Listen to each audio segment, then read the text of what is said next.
Bonjour, je suis un nouvel utilisateur ici et j'ai récemment découvert quelque chose d'important à propos de mon passé. Avant d'entrer dans le vif de mon histoire, je veux vous donner quelques informations en arrière-plan. Ma femme, que je qualifie parfois de femme égarée, et moi sommes ensemble depuis 24 ans. Nous sommes mariés depuis 7 de ces années et j'ai actuellement 57 ans tandis qu'elle a 53 ans. Nous possédons une petite ferme et elle est entièrement payée. Nos enfants sont tous adultes et ont quitté le foyer. Notre relation n'a jamais été parfaite et nous avons dû prendre des décisions difficiles en cours de route. L'une de ces décisions a été de ne pas nous marier plus tôt dans notre relation. J'ai réalisé que si nous avions sauté le pas du mariage trop tôt, mes enfants auraient pu ne pas l'accepter comme leur mère.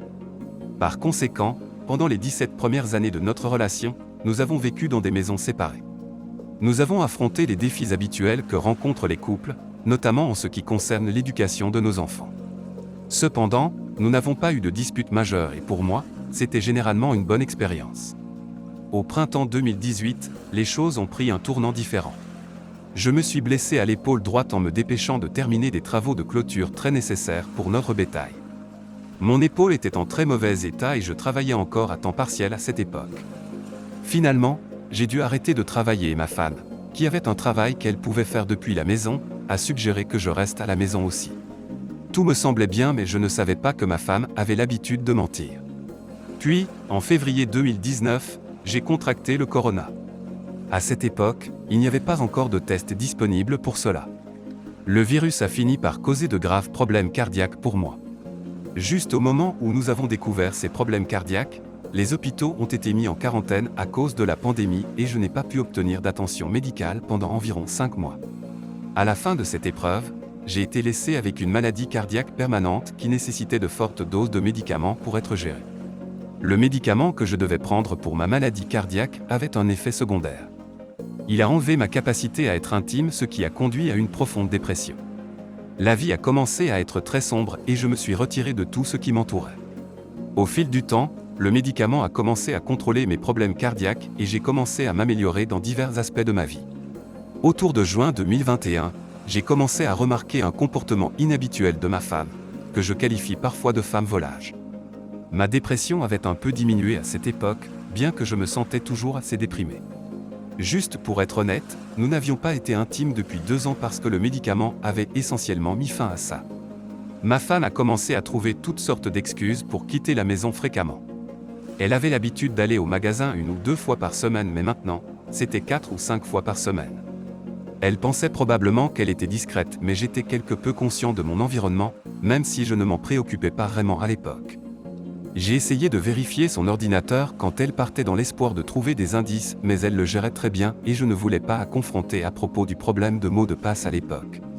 Cela a duré plusieurs mois et il est devenu de plus en plus évident que ma femme était impliquée dans une liaison.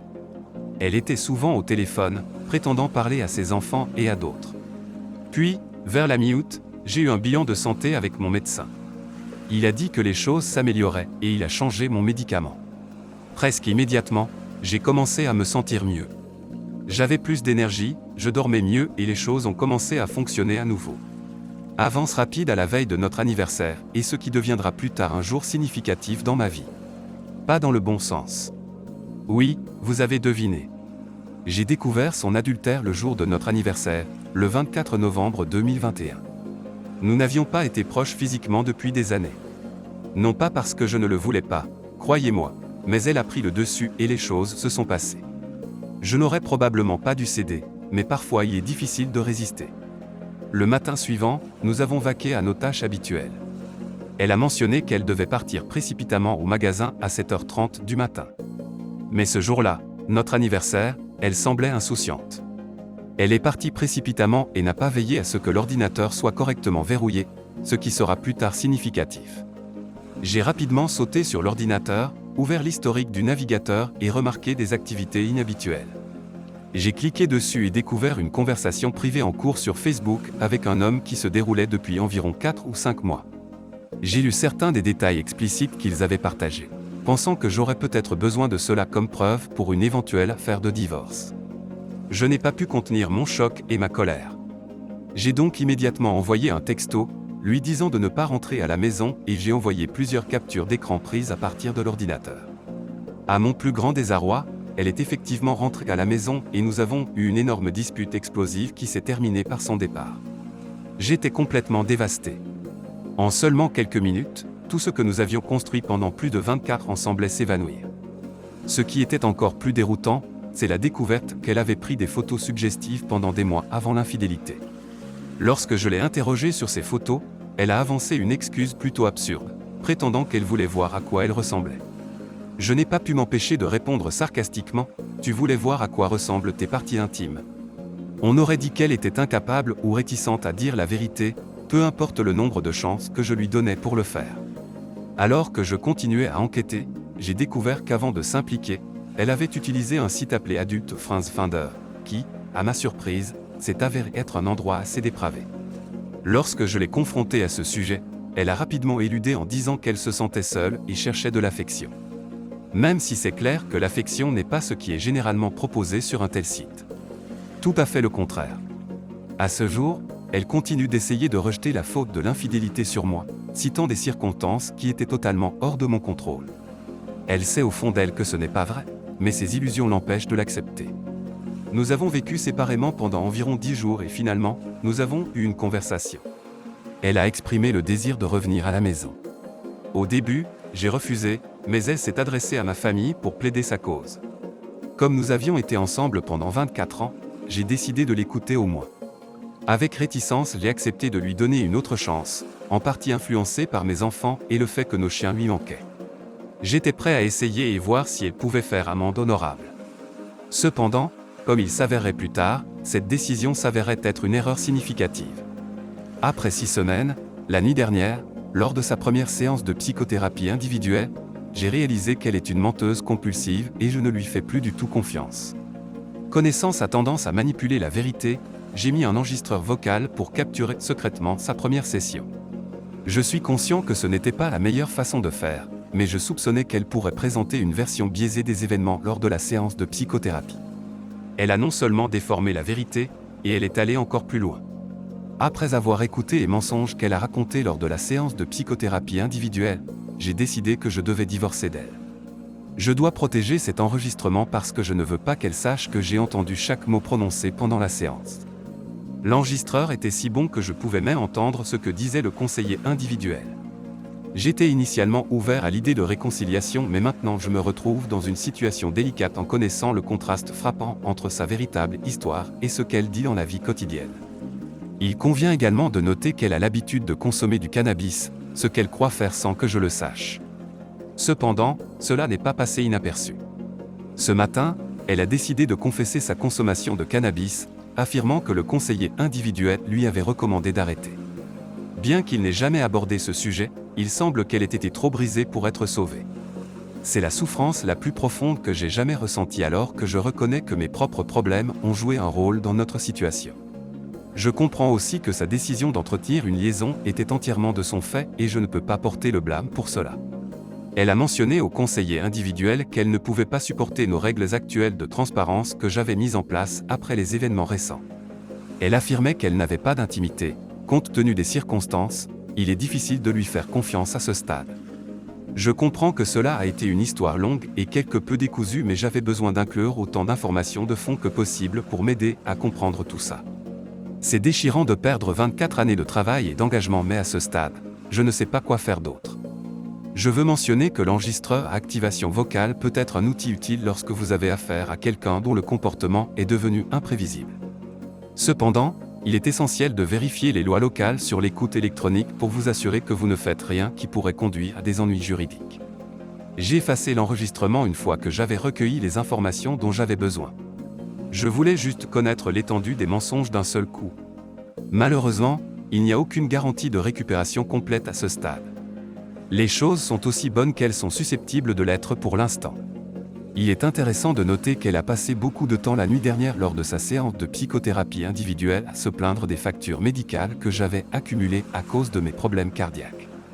Pourtant, ce matin, elle a tenté de montrer qu'elle se souciait de moi quand j'allais au travail, ce que je suis obligé de faire parce que je ne peux plus lui faire confiance.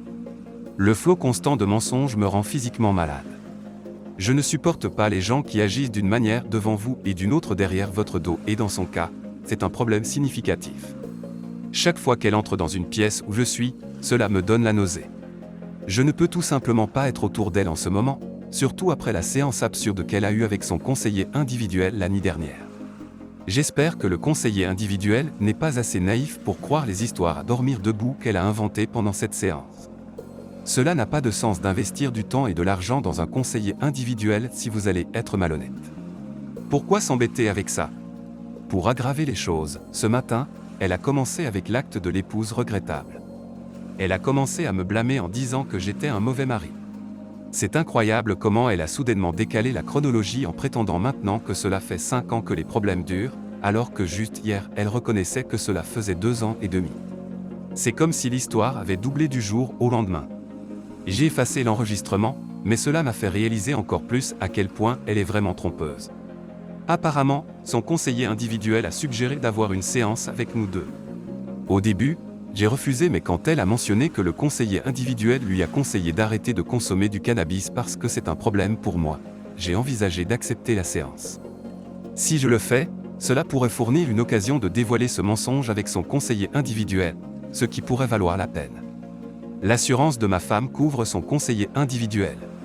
Je ne suis pas sûr du nombre de séances gratuites, mais après 5 ou 6, les frais commencent à provenir de son compte d'épargne santé.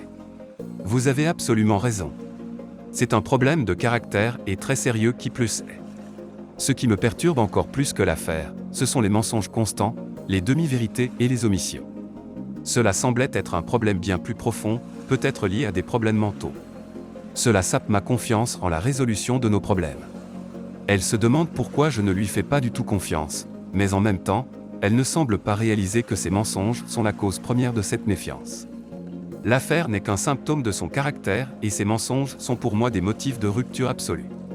Après avoir écouté l'enregistrement de sa séance avec le conseiller individuel, j'ai remarqué que l'une des dernières choses dont elle se vantait presque était sa capacité à m'énerver. Eh bien, ces jours d'essai pour me provoquer de cette manière sont désormais révolus. J'ai ignoré toutes ces tentatives pour obtenir une réaction de ma part aujourd'hui et cela a été très frustrant pour elle, c'est le moins que l'on puisse dire. Pour ce qui est de la question de la vie privée, ce n'est même pas quelque chose sur lequel je suis prêt à faire des compromis. Si cela change ne serait-ce qu'un peu, je suis prêt à demander à mon avocat de déposer immédiatement les papiers du divorce. J'ai déjà consulté mon avocat et tout est prêt. Quand je lancerai cela, ce serait un divorce pour le soi-disant motif avec comme preuve ses messages d'amour et photos avec son amant.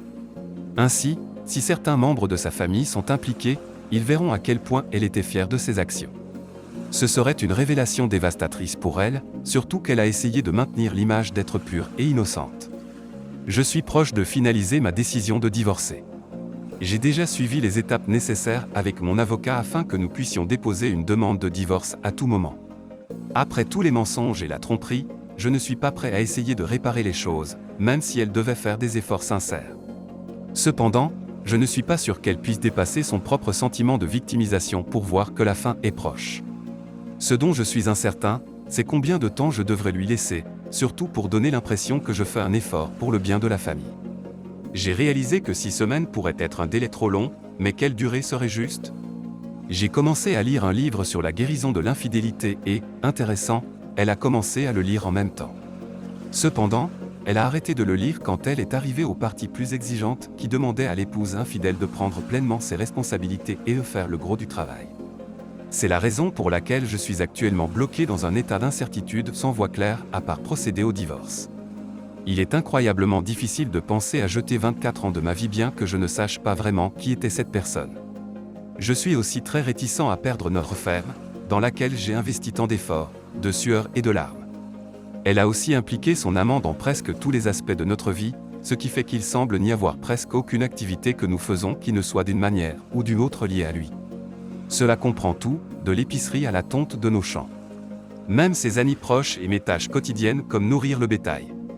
Ces rappels constants me causent beaucoup de problèmes, principalement de la colère et un grand dégoût. Heureusement, un domaine où le conseiller individuel m'aide, c'est la gestion de ma colère.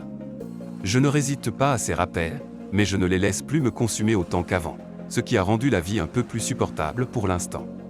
En bref, combien de temps devrais-je lui donner pour réaliser la gravité de son action avant de décider que c'est assez? Aujourd'hui, Je lui ai demandé directement si elle pensait qu'elle pouvait même s'approcher de ce qui était décrit dans le livre sur la guérison de l'infidélité, mais elle a refusé de répondre. Cela m'a amené à soupçonner que mon effort pourrait être vain. Après qu'elle ait appris que je comptais me battre pour le divorce, elle a tenté de me manipuler en adoptant une attitude séductrice et en me disant combien elle regrettait l'intimité. Cependant, elle ne s'est pas rendue compte que je la trouvais aussi attirante qu'un morceau de chair en décomposition et que j'embrasserais un cactus avant d'être avec elle intimement. La femme que j'avais jadis adorée me révulse maintenant, et même son parfum me répugne.